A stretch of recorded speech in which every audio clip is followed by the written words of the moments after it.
Selamat pagi calon peserta didik SMP Negeri 5 Kota Kupang dan SMP Terbuka Kelas 5 Kota Kupang. Dan salam sehat buat kita semua. Sebelum Ibu menyampaikan materi pada pagi hari ini, Ibu akan memperkenalkan diri, yaitu nama Ibu Nelly Rihi, SPD. Pada video kali ini, Ibu akan membawa materi tentang cara belajar efektif di era pandemi. Nah, sebelum kita mengetahui cara belajar yang efektif di era pandemi ini, terlebih dahulunya Ibu akan menyampaikan tentang apa sebenarnya pengertian dari belajar.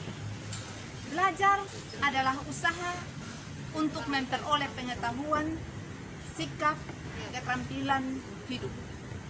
Contoh, aktivitas atau kegiatan kita membaca buku, lalu kita berusaha menyimpan informasi itu di dalam otak, itu juga termasuk dalam belajar. Atau ketika kita mengamati pekerjaan orang lain, lalu kita berusaha untuk meniru, itu juga termasuk dalam belajar. Belajar juga diartikan sebagai proses perubahan tingkah laku dari tidak tahu menjadi tahu, atau dari tidak terampil menjadi terampil. Nah, agar belajar lebih efektif, maka perlu ada beberapa hal yang dipersiapkan. Hal yang pertama yaitu tumbuhkan motivasi untuk belajar. Hendaknya seseorang belajar harus punya tujuan. Tentunya motivasi belajar itu bisa tumbuh dari diri sendiri, dari orang lain atau lingkungan. Motivasi belajar tiap-tiap peserta didik itu berbeda-beda. Ada yang belajar karena ada tugas atau ada ulangan. Tetapi ada yang belajar oleh karena mau mencari ilmu. Maka dia akan senang biasa belajar walaupun tidak ada tugas atau ulangan. Nah, hal yang kedua yaitu buatlah jadwal belajar yang tertib dan teratur. Terlebihnya yaitu mengenai jadwal belajar di luar jam pelajaran. Dan hendaknya jadwal yang dibuat itu harus dipatuhi. Oleh karena itu, sebaiknya belajar sedikit demi sedikit tetapi rutin itu lebih baik daripada belajar banyak tetapi jarang. Hal yang ketiga yang perlu dipersiapkan yaitu siapkan fasilitas belajar. Fasilitas belajar itu contohnya ruang tempat belajar, buku paket, bahkan alat-alat lain yang menunjang di dalam pembelajaran. Sehingga proses belajar kalian bisa berjalan secara efektif. Dan hal yang keempat yaitu jagalah kesehatan baik secara jasmani maupun rohani. Secara jasmani tentunya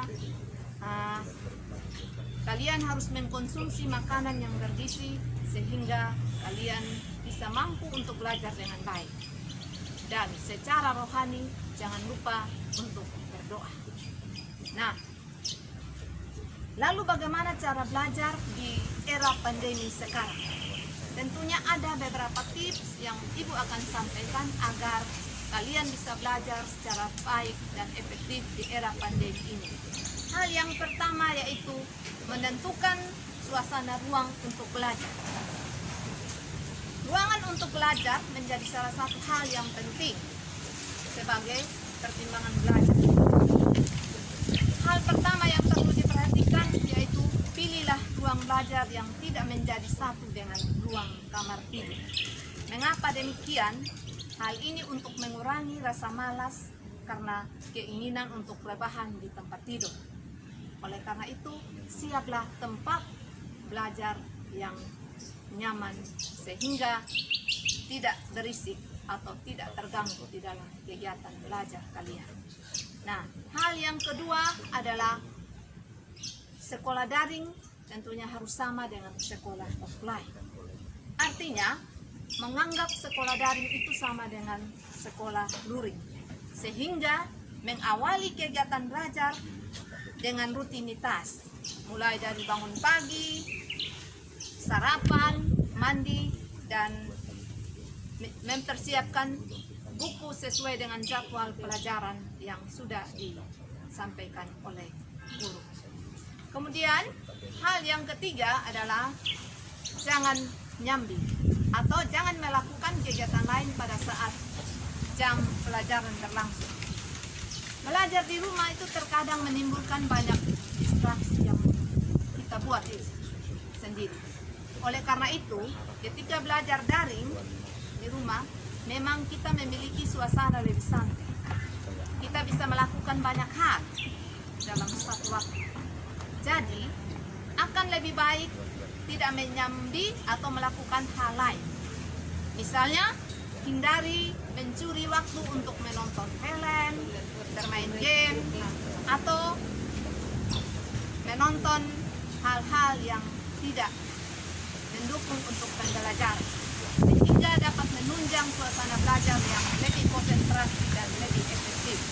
Dan hal yang keempat adalah sosialisasi dan komunikasi untuk refresh otak.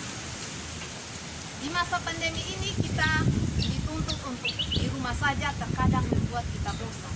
Oleh karena itu kita juga perlu untuk merefresh otak kita, yaitu dengan berkomunikasi dengan teman-teman, sahabat, atau keluarga. Tentunya kita tidak bisa bertemu secara langsung, tetapi dengan adanya teknologi yang sudah canggih sekarang, kita bisa berkomunikasi melalui video call atau telepon atau WA yang sudah ada.